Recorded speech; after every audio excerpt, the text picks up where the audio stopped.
મેરડીમાં છે તમને બતાવશે. ઊંઝેરમાં મેરડીમાં છે, ત્યાં તમે જાઓ એટલે તમને બતાવી દેશે.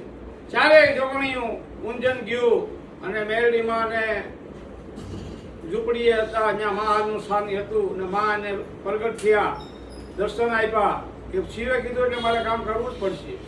વિક્રમસિંહ બહુ ભગત માણસ હતો, બહુ દિલાવર માણસ હતો, બહુ દિલાવર એટલે બહુ દિલાવર રાજા હતો, છત્રી હતો. પછી મેલડીમાં એ કીધું કે આજનો દી બેટા રોકાઈ જા નહીં, રાત બહુ મોટી થઈ ગઈ છે, સવારે જતો લેજે. એમ કરીને મેં મેલડી દબો આપ્યો વિક્રમને. વિક્રમ ભોળો હતો, રોકાઈ ગયા અને હુવડાવી દીધો એને આશ્રમમાં. પછી 4 છોકરીને કીધું કે જો રાજા હું તો એને ખાઈ જાઉં. પછી ક્યાં હર્ષવતી માની કુળદેવી આવ્યા, ખાવાની તૈયારી કરતા ગયા. હર્ષવતી માતા આવ્યા કે હું છું ત્યાં સુધી મારા શિષ્યને ખાવા ન દો, એની કુળની દેવી છું. હર્ષવતી માતા કે તમારે ખાવા હોય તો એને જગાડીને ખાઓ, એ આપે તો મારું કોઈ ના નથી, પણ જો એને ધોકો કરીને ખાવા દો ત્યાં સુધી તમને અહીંથી જવા ના દો. હર્ષવતી માતાની કુળદેવી એમ કરી ને હર્ષવતી માતા વે ગયા. 4 છોકરીએ રાજાને જગાડ્યા ને રાજાને કીધું કે અમારે થોડું ભોજન જોઈએ છે. વિક્રમસિંહ કે આવા મારા ભાઈ ક્યાંથી રૂડા કે દેવીને મારા હાથથી ભોજન ખાય અને અમારે હું મોક્ષ પામું, એવા મારા તકદીર ક્યાંથી? ત્યાં 4 દેવી જોગણીઓ થકી જ થઈ ગયું કે રાજા માગ માગ, અમે તારા બારિકા લીધા. કે માગવાનું કાંઈ નથી, આ ઊંઝેનું તમે રક્ષણ કરો. સારી દિશામાં, સારી દિશામાં બેસી ગયું જોગણીઓ અને ઊંઝેનની અંદર જોગણીમાં રક્ષા કરે છે આજે. એટલે શિવ ભગવાન એક જ છે, હરિ તારા નામ છે હજાર, મારે કિયા નામે લખવી કંકોત્રી. ભગવાન વાપિક છે, હાથીમાં, મણમાં, કણમાં, અણુ અણુમાં છે, અણુ અણુમાં શિવ છે. લક્ષ્મી માએ કેડી પોરી દીધી છે ડબલામાં. ભગવાન જમવા બેસી ગયા કૃષ્ણ, તો એ કીધું કે તમારો એક શિષ્ય ભૂખ્યો હોય કે કોઈથી ભૂખ્યો ન રહે, ખોલ ડબો. ડબો ખોલાયો તો કીધી એનો છોકરો, એના પોતાનો લક્ષ્મીનો છોકરો પડી ગયો ડબલામાં, એ કીડી ખાતી હતી. લક્ષ્મી સખેત થઈ ગયા, પગમાં પડી ગયા કૃષ્ણ ભગવાનના. વાહ મારા ભગવાન વાહ.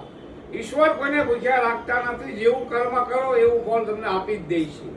જેટલું લખ્યું હોય તમારા નસીબમાં એ પ્રમાણે મળે. લખ્યું હોય ને ન મળતું હોય, મહેનત કરતા ન મળતું હોય તો કંઈક આડું આવતું હોય તો ગુરુને પકડવા. આમાં નંબર આપેલો જ છે.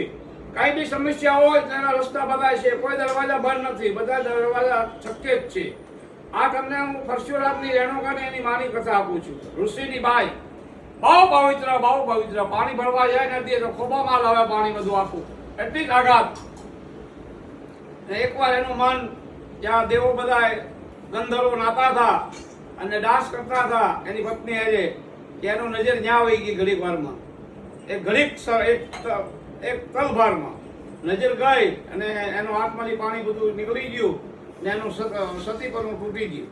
એમ કરીને આશ્રમમાં આવ્યા. એના પતિ બહુ ગુસ્સાવાળા હતા અને 5 છોકરા હતા. પછી સૌથી નાના હતા પરશુરામ, એની સારી નાના ભાઈ હતા, મોટા હતા. એ 4 ઘેરે હતા, પરશુરામ ઘેરે નહોતા. એની માં આવ્યા અને એના પતિના ખબર પડી ગઈ ઋષિને કે આજે એની દ્રષ્ટિ કરી માની બદલી ગયા અને માર નાખો.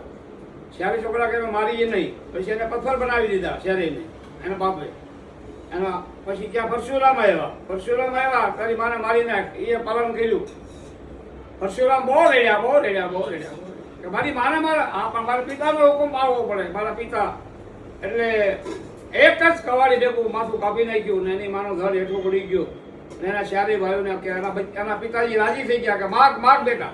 માગવાનું એ છે કે હવે મારી વાત માગવાનું મને વસન આપ્યું ને, પેલા મારા 4 ભાઈઓને જીવતા કરો. એટલે 4 ભાઈઓ પથ્થર બનાવ્યા હતા, એને જીવતા કરાવ્યા.